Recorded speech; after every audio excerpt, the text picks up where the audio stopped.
afterthought. When I read the letter of intent from the first applicant, they used the words sensitive receptors. My first reaction was, they better not mean people. I headed online to look it up, and this is what I found. Sensitive receptors, MNRF definition. A school, child care center, or anywhere someone sleeps, such as a hospital, residence, or campground. They did mean people in a roundabout way. The words sterilized it by referencing the buildings we sleep in while the pits aren't operating. Perhaps this soft language makes it more palatable for the applicants and the decision makers. I personally find it quite dismissive and infuriating. Let me breathe life into our neighborhood for you. When you think of living in the country, most people picture people spread out sparsely, and in general they would be right. Normal population density in rural West Grey is 15 people per square kilometer. But we're not your typical rural neighborhood in that sense. We are blessed to live year-round in an area that people flock to in warmer months to enjoy it with us. Our neighbors include Camp McGovern, Saugeen Springs RV Park, and the Hopkins Bridge. During the warmer months, the population density is 175 people per square kilometer, plus the day trippers who are accessing and navigating the Saugeen. But here's where we are more typical. We have many families whose roots run deep. Recently, we lost Dave Chittick. Dave would often stop in to talk about the pits. He was staunchly against them. The conversations always meandered into tales of his childhood here, his parents, grandparents, great-grandparents, and the other families who called this home before us. He breathed life into the past and kept the ancestors alive for me. Younger generations are taking care of legacy farms and making them their own through the hard work ethic they inherited from the same past generation. For those of us who are newer residents, we sought this out. Once we found our dream homes, the neighborhood tucked us in, said, "Welcome, neighbor." And now we're creating a new legacy for our generation also.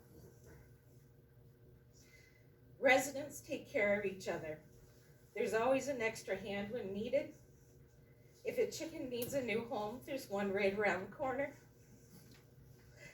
If a critter, domestic or wild, needs help, we step up and do whatever needs to be done. If visitors get into trouble on the river, we lend a hand. We wake up to the rooster's crow and the farm dog's bark. We go to sleep to the howl of the coyote and the hoot of the owl. We live on a diverse landscape of wetlands, woodlands, open fields, ponds, streams, tributaries, and the Styx and the Saugeen River. When the rivers flood, we are prepared. We have intimate knowledge of what happens when the Saugeen jumps out of her banks. We wait for her to settle back in, clean up after her, and carry on. We live a simple life in tune with nature, man and beast alike. We take pride in being good neighbors and faithful stewards of the land and water. If these pits are approved, we can assure you that changing the topography of these properties will have an impact on how things work around there and change the ecosystem in our properties.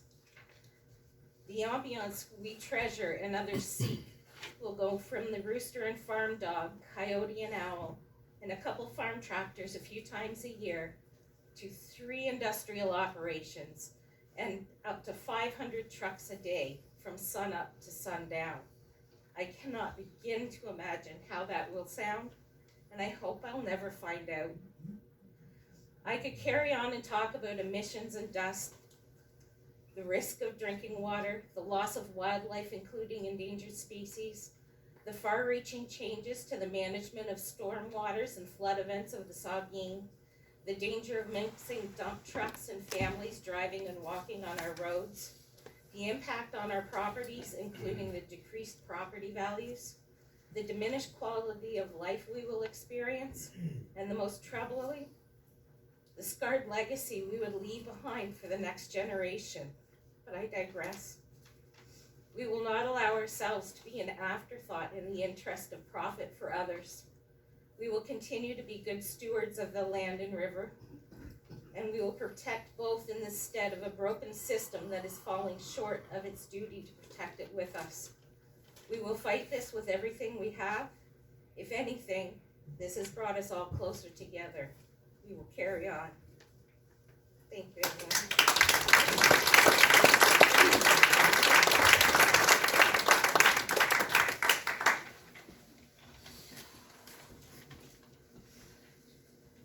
I'm going to hand the meeting over to Mike Baldwell from our GMC.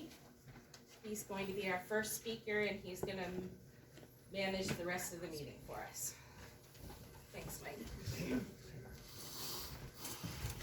Everybody, I'm very happy to be here with you this evening. My name is Mike Baldwell. The Reformed Gravel Mining Coalition is a group of a dozen communities like yours that are defending their community against an application by a gravel mining company.